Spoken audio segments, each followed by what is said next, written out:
Good morning. आज के lecture में हम कुछ पोलर कर्व्स के बारे में जानेंगे जिनको हम यूज़ करेंगे पोलर इंटीग्रेशन में, पोलर डबल इंटीग्रेशन में।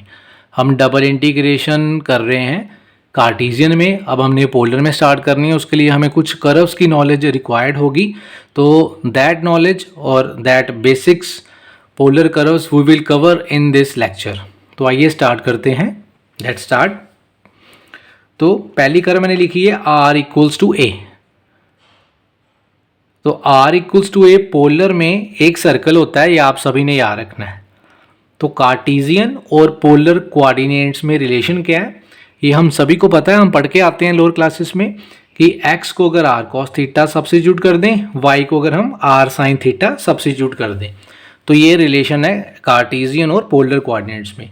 आपकी नॉलेज के लिए या आपकी फैसिलिटेशन के लिए मैं यहाँ एक्स एक्सिस और वाई एक्सिस द्वारा बना रहा हूँ। ये मैंने यहाँ एक पॉइंट ले लिया P X Y, any arbitrary point in the X Y plane, right. यहाँ से मैंने एक परपेंडिकुलर ड्रॉ किया है, तो हमें पता है ये हमारा एक्स हो जाता है और ये हमारा वाई हो जाता है, ये हमारा ओरिजिन है। और यहाँ से मैंने एक लाइन ड्रॉ की और मान लिया कि एक्स एक्सिस के साथ, पॉजिटिव एक्स एक्सिस के साथ ये कौन सा एंगल बना रही है, थीटा, राइट। तो this is the angle theta.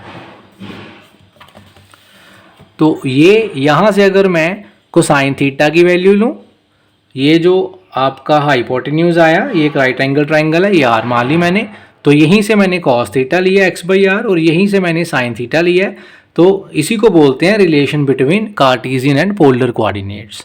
ये जो ओरिजिन है इसको पोलर कोऑर्डिनेट्स में हम बोलते हैं पोल, और ये जो थीटा और आर है, ये जो आर होता है आर, इसको हम बोलते हैं रेडियस वेक्टर, और इसको हम बोलते हैं रेडियस एंगल या वेक्टोरियल एंगल।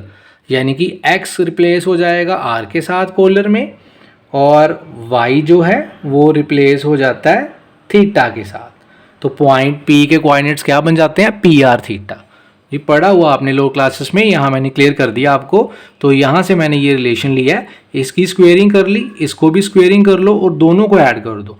इसका स्क्वेयरिंग करेंगे, लेफ्ट हैंड साइड से इसकी लेफ्ट हैंड साइड ऐड करेंगे तो ये आएगा, राइट हैंड साइड से स्क्वेयर करके दोनों का ऐड करेंगे तो ये आएगा, आर स्क्वेयर कॉमन जाएगा, cos square theta plus sine square theta identity है, उसकी वैल्यू 1 होती है, वी नो इट।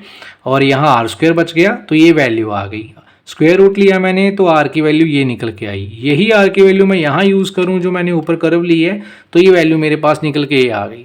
फर्दर मैं स्क्वेयरिंग कर दूँ तो X square Y square A square आ गया, and we all know that this is the standard equation of the circle with centre at 0 0।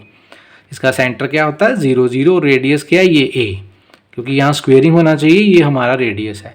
तो हमने जान लिया कि ये जो इक्वेशन है ये ट्रांसफर कार्टेशियन में करें तो यही बन रहा है, तो इसका मतलब इस कर्व को हम ये लिख सकते हैं। तो जब भी आपको ये कर्व दिखाई दे तो it will be the circle with centre 0 0 and radius A, ये याद रखना हमने। तो this is the first curve.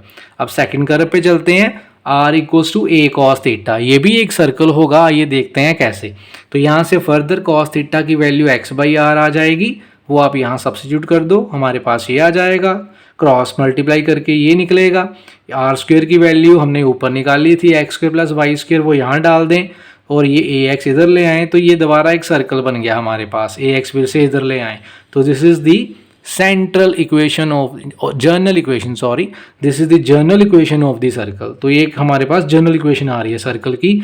इसका सेंटर कैसे फाइंड करना होता है, हमने एक्स के कोफिशिएंट का हाफ और नेगेटिव साइन के साथ, इसका साइन पहले नेगेटिव है, दोबारा इसका साइन नेगेटिव लेंगे तो प्लस बन जाएगा, और x का कोफिशिएंट जो है उसका हाफ, वो a/2 आ गया। This is the x coordinates of the centre. y coordinate यहाँ है ही नहीं है, y का कोफिशिएंट ले ही नहीं सकते तो वो 0 आ गया। तो दिस इज द सेंटर। इसका मतलब इस सर्कल का सेंटर x एक्सिस पे आएगा। और रेडियस कैसे लेना है, रेडियस का फॉर्मूला आप सभी ने पढ़ा होता है, वैसे मैंने इसको डायरेक्ट लिखा है। अगर फॉर्मूला आपको याद हो तो हमारे पास जो रेडियस का फॉर्मूला है वो होता है कि अगर इसका सर्कल का सेंटर हम माइनस यू और माइनस वी ले लें तो हमारे पास होता है माइनस यू का स्क्वायर, तो वो यू स्क्वायर ही आएगा, माइनस वी का स्क्वायर वो वी स्क्वायर ही आएगा, माइनस कांस्टेंट टर्म होती है एक जो सर्कल की इक्वेशन में होती है, इसका अगर हम अंडर रूट लेके चलें तो वो हमारे पास निकल के आता है centre of the general equation of the circle. जब हम जर्नल इक्वेशन ले रहे हो सर्कल्स की, जो कोऑर्डिनेट ज्योमेट्री में आता है ये लो क्लासेस में, तो वहीं से हमने रेडियस निकाल दिया। तो ये हमारा रेडियस निकल के आया a/2। तो ये भी आपने याद रखना है क्वेश्चंस के लिए जब हम क्वेश्चंस करेंगे। नेक्स्ट हमारे पास r equal to a sine theta है। फर्दर साइन थीटा की वैल्यू पीछे से अगर y/r लें, जैसे हमने पीछे रिलेशन लिया है, तो ये हमारा कन्वर्ट होके ये बनेगा। तो ये भी जनरल इक्वेशन आ गई सर्कल की। तो यहाँ x कोऑर्डिनेट नहीं है, उसका कोफिशिएंट 0, y कोऑर्डिनेट का जो कोफिशिएंट है उसका हाफ भी लेना है, नेगेटिव भी लेना है, वो a/2 आ जाएगा। और रेडियस वैसे फॉर्मूला लगाएंगे तो a/2। तो r equals to a sine theta circle ही आएगा ये भी, और इसका सेंटर y एक्सिस पे होगा क्योंकि उसके सेंटर के कोऑर्डिनेट 0 a/2 आ रहे हैं। जब इस क्वेश्चन आएंगे आपको स्केच भी कर दूंगा मैं ये। फिर एक और कर्व आपके पास आ रही है जो आपको दोबारा काम आएगी जब आप डबल इंटीग्रेट करेंगे पोलर कोऑर्डिनेट्स में, r² equal to a² cos 2 theta. तो इसको हम बोलते हैं lemniscate. This is the lemniscate. Basically ये लूपिंग कर्व है एक, मतलब ये लूप आ रही है इसलिए उसके बेस पे इस पर नाम रखा हुआ है।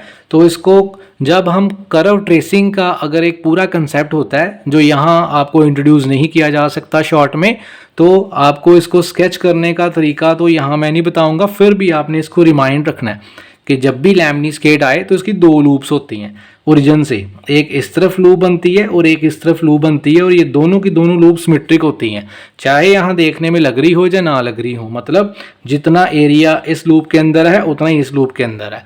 तो लैमनीस्केट हैज़ 2 लूप्स, आपने ये याद रखना है। और ये जो लूप है ये याद रखना है, ये दो लाइंस के बीच में आ रही है। This is theta equal to -π/4 line, this is theta equal to π/4 line. तो दिस इज, ये जो लूप यहाँ दिखाई दे रही है आपको, आपने याद रखना है ये दो लाइनों के बीच में है, और ये कर्व की दो लूप्स सिमेट्रिक हैं। मतलब एक के बारे में इंफॉर्मेशन हो तो दूसरे का हम खुद दूसरे की कैलकुलेशन हम खुद ब खुद कर सकते हैं। तो दिस इज दी लैमनीस्केट। तो नेक्स्ट 2 कर्व्स बड़ी इंपॉर्टेंट आ रही हैं, इसके बेस पे अक्सर आपको क्वेश्चन पूछा जाता है यूनिवर्सिटी एग्जाम्स में। तो आपकी ये दोनों की दोनों कर्व का नाम सेम होगा, r equals to a1 plus cos theta, इसका नाम है कार्डियोइड, और r equals to a1 minus cos theta, तो ये भी है कार्डियोइड। जैसा मैंने पहले आपको बोला, इसकी स्केचिंग एक लंबा टॉपिक है, वो यहाँ नहीं कवर किया जा सकता, उसके लिए अलग से लेक्चर चाहिए।